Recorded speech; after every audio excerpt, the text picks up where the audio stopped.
Neverness to Everness, или коротко NTE. Это грядущая экшен-RPG, которая сочетает сражения в реальном времени и исследование открытого мира в формате большого современного города. На первый взгляд, игра может напомнить проекты вроде Genshin Impact или Wuthering Waves, особенно по боевой системе. Но при более внимательном рассмотрении видно, что она пытается пойти немного своим путем. Боевая система в NTE построена на реальном времени и командных сражениях. Игрок управляет отрядом из 4 персонажей. У каждого есть обычные атаки, активные навыки и ультимейт. В бою можно свободно переключаться между персонажами, выстраивая цепочки атак и комбо. Если вы уже играли в мобильные экшен-RPG, освоиться здесь будет несложно. Одна из ключевых механик называется Esper Cycle. Проще говоря, если использовать способности в определенном порядке, можно получить усиленные эффекты. По ощущениям, это похоже на элементальные реакции в других играх, но здесь больший упор сделан на последовательность умений и синергию персонажей, а не просто на совпадение элементов. Игра поощряет продуманные ротации, а не бездумное нажатие кнопок. У врагов также есть шкала оглушения. Атаки и успешные уклонения заполняют эту шкалу, и когда она полностью заполняется, противник входит в уязвимое состояние и начинает получать значительно больше урона. Это делает бои более динамичными и награждает за активную игру.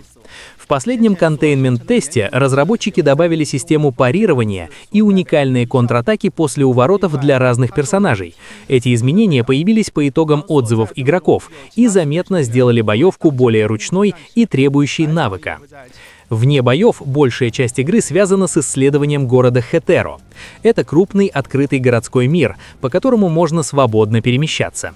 Игрок может ходить, бегать, прыгать, карабкаться по зданиям и бегать по стенам.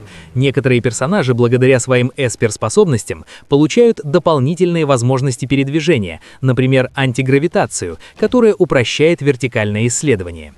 Передвижение в игре сделано максимально бесшовным. Можно залезать на здание, заходить внутрь помещений, планировать по воздуху или садиться в машину без загрузочных экранов. Транспорт играет важную роль. Вождение доступно как от третьего лица, так и от первого. Машины можно настраивать, менять детали, влияющие на управление и характеристики, а также внешний вид, цвета и наклейки. При этом транспорт может получать повреждения, и если ездить неаккуратно, его придется чинить. На поведение машины влияют погода и трафик, так что вождение ощущается достаточно реалистично.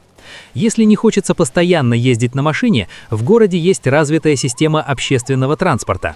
По Хетеру курсируют поезда, трамваи и автобусы, позволяя спокойно перемещаться по городу без лишних проблем. Это дополнительно создает ощущение живого, функционирующего мегаполиса. Вне боев в NTE есть и симуляционные элементы. Игроки могут покупать квартиры и дома, а затем обустраивать их мебелью и декором. Жилье бывает разным, от небольших квартир до полноценных особняков. Также в игре присутствует система управления бизнесом. Можно открывать магазины, следить за ассортиментом и ценами, а также использовать транспорт и недвижимость как источники дохода. Заработанные деньги тратятся на жилье, мебель, машины и улучшения. Последний контейнмент-тест, который проходил в формате закрытого PC-бета-теста в начале июля 2025 года, сильно расширил игру по сравнению с предыдущими версиями. Город Хетеро стал примерно в 1,5 раза больше, а также появились 2 новых района – Мигель и Нью-Херланд. Визуальная часть заметно улучшилась. NPC ведут себя более естественно, животные интерактируют с окружением, а системы общественного транспорта теперь работают полноценно. В тесте также появился новый сюжетный контент. Игрокам доступны 2 основных сюжетных задания под названием Deal, а также отдельная побочная история, связанная с персонажем Лакримоса. Помимо этого были добавлены 3 новых играбельных персонажа. Хатори управляет временем, Байцан — капитан боевых искусств с поддерживающими навыками, а Хатор ориентирован на скорость и агрессивный стиль игры. Отдельного внимания заслуживает гача-система. В NTE используется система Scarborough Fair, которая сильно отличается от привычных круток. Вместо стандартных баннеров игроки бросают кубики и передвигаются по специальному полю, активируя сундуки и события. В наградах могут быть персонажи, ресурсы или дополнительные броски. Существует мягкий гарант. После 70 бросков шанс на S-класс повышается, а на 89-м броске персонаж гарантирован.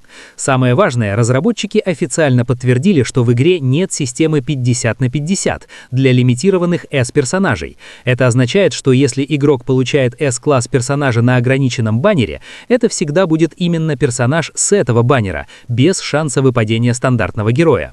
Для многих игроков это одно из самых приятных отличий от других гача-игр.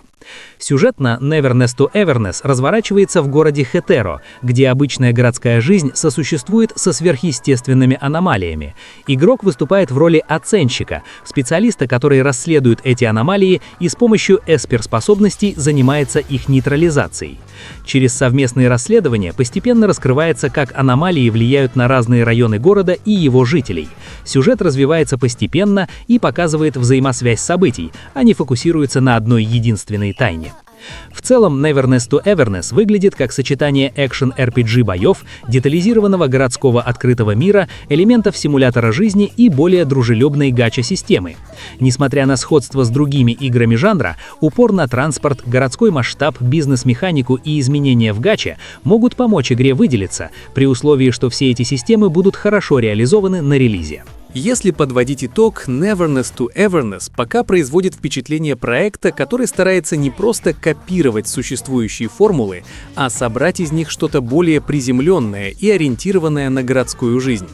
Здесь меньше ощущения фэнтезийного приключения и больше ощущения того, что ты находишься в живом городе, где у персонажей есть работа, жилье, транспорт и повседневные задачи.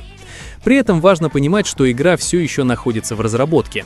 Многие системы выглядят амбициозно, и финальное качество будет сильно зависеть от оптимизации, баланса и того, насколько хорошо все эти механики будут работать вместе, а не по отдельности. Особенно это касается боевой системы, транспорта и симуляционных элементов. Именно они могут либо стать сильной стороной игры, либо перегрузить ее, если будут реализованы неаккуратно. Отдельно стоит отметить, что подход к гаче и отсутствие 50-50 на лимитированных баннерах уже сейчас выглядит как шаг в сторону игроков. Если эта система останется такой же на релизе, это может заметно повлиять на отношение аудитории к игре в долгосрочной перспективе. В итоге Neverness to Everness пока выглядит как проект с большим потенциалом, но и с немалыми рисками. Насколько хорошо он реализует свои идеи, станет понятно только ближе к полноценному релизу. Тем не менее, за игрой определенно стоит следить, особенно если вам интересны экшен-РПГ с городским сеттингом и более разнообразным геймплеем за пределами обычных боев.